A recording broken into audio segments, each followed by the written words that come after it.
In the marshes of the San Francisco Bay lives an elusive bush dog known as the gray fox. As it searches for a meal, the gray fox uses its ears and nose to triangulate the sound and scent of its prey.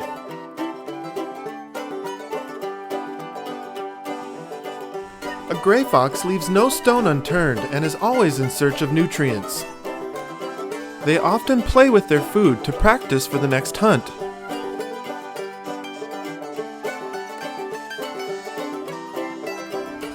In the spring and summer months, food is regularly brought back to the den to feed the pups. One adult goes out to hunt, the other stays behind and cares for the young. A young jackrabbit is a hearty meal for their 2-month-old pup.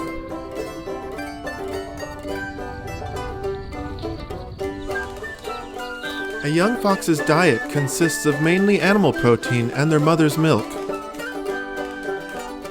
As the pups grow and learn to forage, their diet becomes more diverse. The gray fox is not just a hunter, but a forager as well. Berries, insects, small mammals, and birds, their diverse diet helps them adapt to many different environments. Worldwide, gray foxes can be found from Canada to Colombia, and unique subspecies can be found on the Channel Islands. In Santa Clara County, gray fox are widespread and can be found in the Diablo and Santa Cruz mountain ranges, along the creeks that flow through the urban Silicon Valley, and out into the San Francisco Baylands. GCRCD board member Bill Lycum has been studying the gray fox for the past 5 years. He'll give us an interesting insight into the behavior of the gray fox.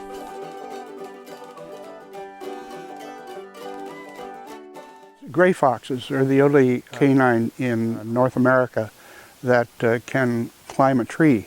Climbing trees is part of their nature. They can climb trees when they're very small. They sometimes fall out of the trees, but nonetheless, they can climb at a very young age. They can climb a tree that is straight up, that will amaze you as to how fast they can go through those trees. They sometimes sleep up in the trees too, especially if they're in an area that has a lot of predators like coyotes and mountain lions. They also climb up into the trees to ambush birds. So they're adept when it comes to climbing.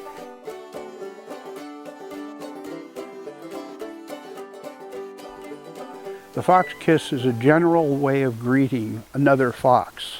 When I first saw the fox kiss, it was between pups and adults. When they first meet, the pup becomes very low to the ground and it goes up under the chin of the adult.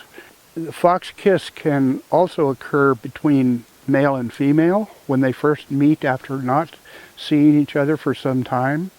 And in certain situations, you see the adult from one family greeting another member of another family, and they too give that fox kiss. But it's not all fox kisses out there. They often get into spats when territories overlap.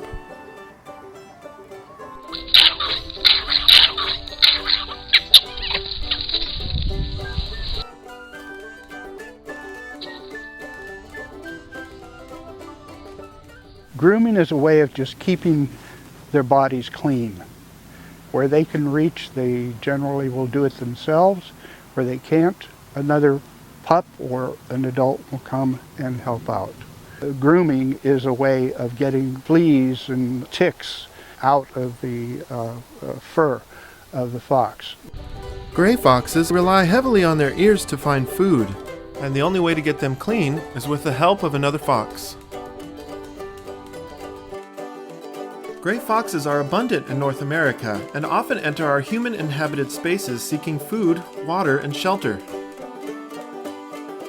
They are of no threat to humans and spend the night hunting our house pests. However, when wildlife and humans cross paths, conflicts may arise. Let's hear from an expert who can give us some advice on coexisting with wildlife.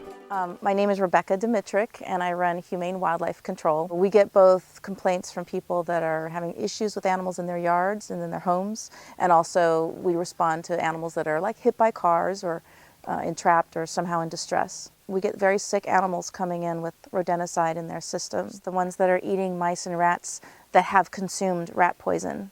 It builds up in the predator's system, and then finally they can eat one too many, and it's a lethal dose, and it'll kill a big predator. These animals are beneficial to humans as the natural predator for mice and rats. There are a number of ways to control pests without harming wildlife.